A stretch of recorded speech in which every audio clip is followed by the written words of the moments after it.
So it's 2020. I've been working from home for the last couple of months. After dialing into my afternoon meeting, I was sat there scrolling through Twitter and I came across a comment that asked, what's worse? It's almost sort of like a competition for misery. One of the most popular comments was, well, being broke. What's worse than being broke? Well, the reply to that was being broke and stupid.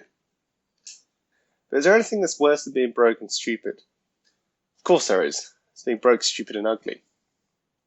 You see, being broke, stupid and ugly is pretty bad, and I'm starting to feel myself slip into this situation. I'm going to quickly give you a bit of background. As for being broke, it appears I've just been made redundant. I'm sure many people are going to be experiencing this over the next couple of months and years. We're heading into an absolutely savage financial crisis. Job hunting is going to be comparable to around 2008 to 2010, which is actually where they got the idea for the Hunger Games from. Stupidity, it seems to come across in different forms. For me, because of this working from home, I've been spending a lot more time on social media. I've actually been engaging a lot more. I feel like my stupidity levels have increased the more and more I've done so. Some of this has been good, but the majority of it's been pretty bad. I feel like I've noticed myself following complete online strangers' advice with no prior research or second opinions. As for being ugly, I think ugly comes into two different categories. You've got inside and you've got outside. On the inside, I think I tend to be actually not too much of a bad person. It's how you treat others, kindness, being nice on the way up, that sort of thing. I don't really fall down in that category. I think I'm not that bad. As for the outside, though, well, there's a reason this isn't a face cam video. I entered lockdown with the ambition of trying to be a bit healthier, and it's not worked out, guys. So what should you do if you find yourself in this situation? Well, if we look at the triangle, there's ugly, broke, and stupid. Most people tend to only have to pick two of these. If you're broke, stupid, and not ugly, it can often mean that there's a lot of opportunities for you outside of the traditional 9-to-5 working life. Trying to become a content creator, creating an OnlyFans, is a great way of getting eyes on your content. And I think we're all aware that the more views you can get, the more clicks, the more ad revenue, you can make that juicy, juicy money. As for being ugly, stupid, but not broke, well, this is a perfect situation to use your money to your advantage. You could buy some nice designer t-shirts, designer shorts, get a new haircut, get a personal trainer, hit the gym.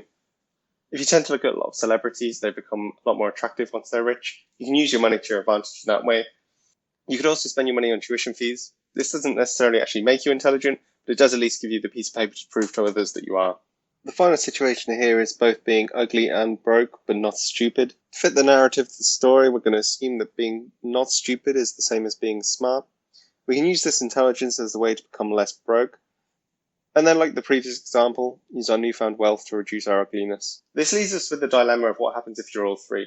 Now, this is a situation I feel myself slowly slipping into. The broke, ugly, and stupid situation, or from now on what we're going to refer to as being a bus, which is quite ironic considering how few people want to ride you.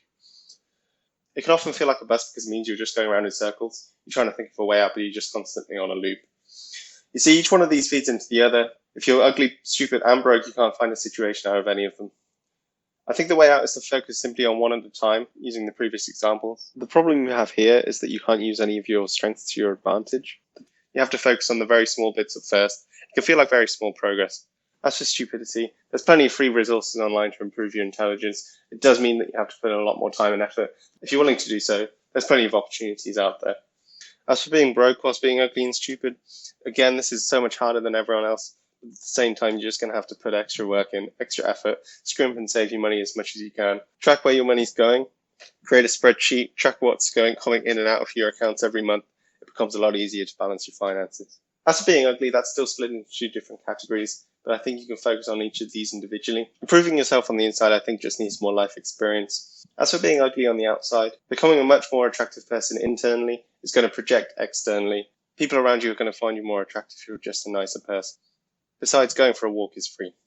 So if all else fails and you can't get out of this situation, what are you meant to do? Let's say you remain ugly, broke, and stupid. Well, one of the things I've got up in my backup plan currently is trying to apply for a job in government. From what I can understand, you don't have to be a particularly nice person. The pay seems to be okay and intelligence doesn't seem to be a factor.